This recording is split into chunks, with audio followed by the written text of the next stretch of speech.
Hi, Smile Red Songbird in New York City, the Michelle Birdsong. My sources in the UK said to me today that God said God is the Buddha, Jesus Christ, St. Nicholas, St. Valentine, Govinda Singh Dhillon. And he came to the UK, to Haynes Park, from India. He'll be there tomorrow as well. But I think it's only open to his disciples. I'm not sure about that. But it's free. He doesn't charge money. He's a volunteer. Anyway, she said that one of the disciples asked him about Mary Magdalene.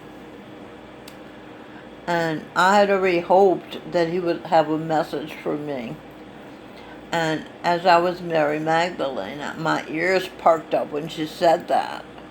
And she said somebody asked Govinda Singh if Mary Magdalene had been a prostitute. And I was horrified. I was shocked. What? A prostitute? Who thought that? And he said no. I think he said no. But he said the thing about Mary Magdalene was she loved her master. And when I was first on this path, the Science of the Soul path, I heard that the masters cannot resist love. They go where the love is. So when in 2018 in Fayetteville, North Carolina, Govinda Singh, Jesus Christ the Buddha, married Mary Magdalene, the Michelle Birdsong, apparently it was because she loved him. And I know why he knew that I loved him. Because I went to North Carolina.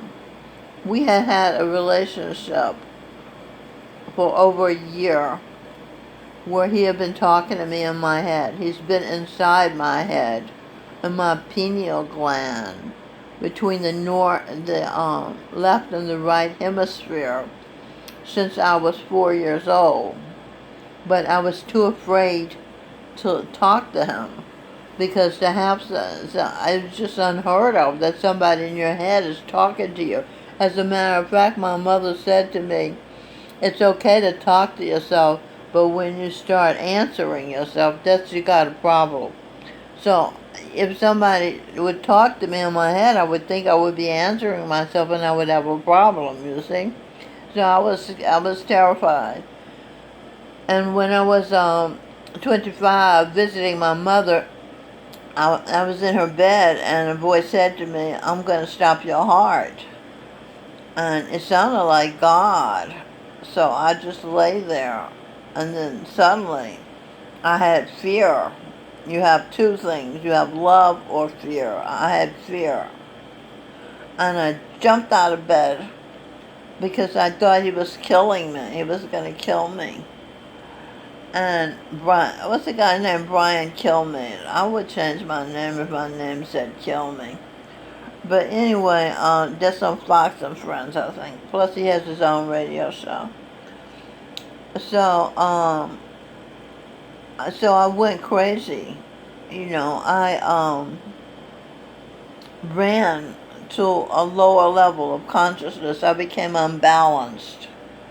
So the doctors put me back together, but Govinda Singh didn't try to talk to me again for about 40 years because I was so delicate, fragile, emotionally and mentally, and so he just waited patiently inside me, guiding me without me knowing he was guiding me, keeping me out of trouble, keeping my enemies from killing me. I was shot at twice, and so anyway, and keeping me from killing myself. I tried suicide 3 times. So you see, that's how that happened. So in North Carolina. Oh, so we had this relationship. Oh, because I said to myself, this is ridiculous. I'm just, after clearing out 936 voices in my head with using talk and share therapy, I only had Corinda Singh left in my head. So I somehow just was no longer afraid to listen to him and talk to him. So we had an incredibly rewarding relationship for over a year. I talked to my friend Mary Panama about it. She's a devout Christian too. And she, was right with me. And, well, what did he say today? What did Babaji say today? When she would come over. So anyway, when I heard he was coming from India to North Carolina to Fayetteville, I went there, and I had been homeless, and so I was missing a lot of my teeth, and my clothes were poor. I looked poor, and so these people knew me as to be the wife of a recording artist, and my children were musicians. We had a talent show, and all my kids played instruments. The girls, Melanie Spear and Robin Birdsong, played violin, and Singh played rock and roll guitar. So I didn't look like, all the time they knew me, these past 45 years, I wasn't poor. I would come to satsang looking nice and my hair nicely done and presentable, like that. So all of a sudden I show up in North Carolina looking poor, and they snubbed me completely. They wouldn't look at me in my eyes. Because I said to myself, I'm going to go there and see if what Corinda and I have is real. If it can be physicalized. If I want a hug and a kiss. And I get to see my friends after being on the street, just by on the street, I mean not having a regular bed to sleep in.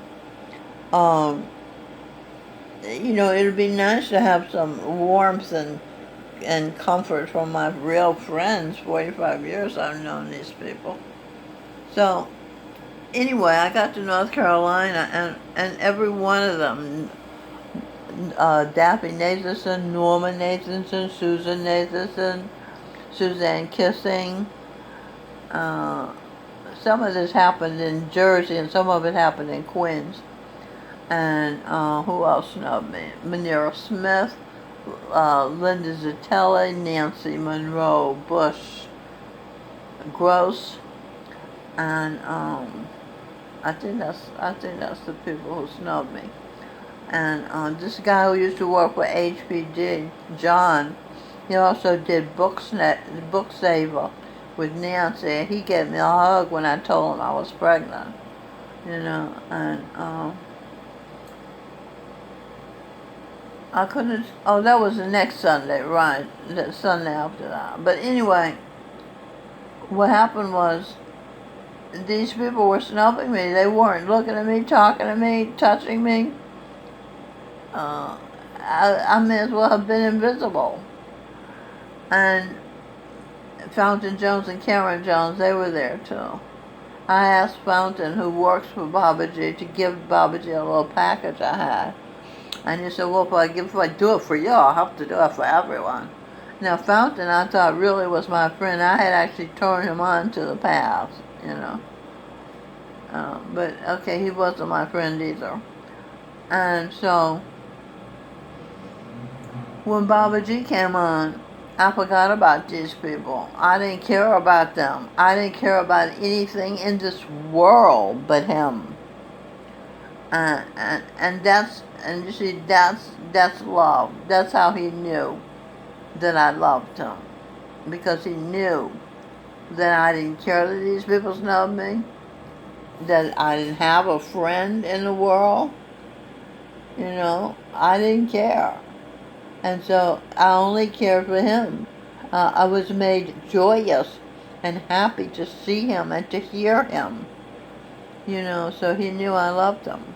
So that's why he married me and impregnated me. But This for the third time, because the second time was in the first century when he was Jesus Christ and I was Mary Magdalene, and we married. I was in love. That's what he said. Mary Magdalene loved her master, and he knew because he was my master. So he knew that. You see, so that was my message from him that I had asked for, you know. I know you love me, you know, and that means everything to me because he certainly has proven to me that he loves me. Just being inside somebody, sitting there for 65 years, who could do that, you know? Just,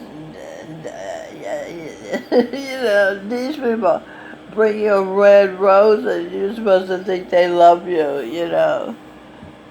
And I made a list of other things he did to prove that for example, he projected himself as my mother to take care of me and to give me clues for my future, which he knew what it was. I didn't know what it was.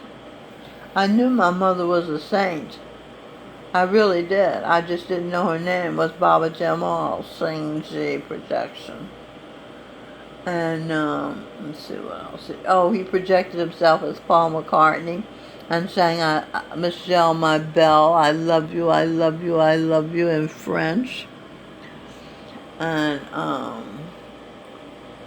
he impregnated me and gave me a baby. You know, he had all those thousands of disciples there, but he didn't marry them and give them babies, you know, so. And the juxtaposition of them snubbing me and him marrying me and impregnating me, you see the difference? So, okay, so that's what I want to say. I think he closed up the Ocean of Light, and he's not taking them anywhere because he said they're too cold, their hearts are too cold. They would put out the eternal flame, you know, douse it with their ice. Okay, so that's what I wanted to say. That's it. It's Mile Red Songbird in New York City. A very happy but tired woman. Okay, talk to you later. Bye.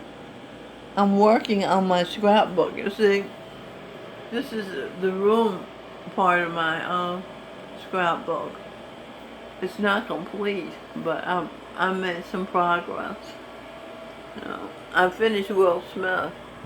He was St. Thomas Aquinas. He was the apostle Jesus' disciple, St. Thomas, the one who would die with Jesus. He said, yes, we'll go with him, even though he knew he would probably die. He was willing to die. He was Elijah the prophet, Cicero the orator, John Hancock the founding father, and of course a legendary actor. And I hope the next president of the United States, Will Smith. So long.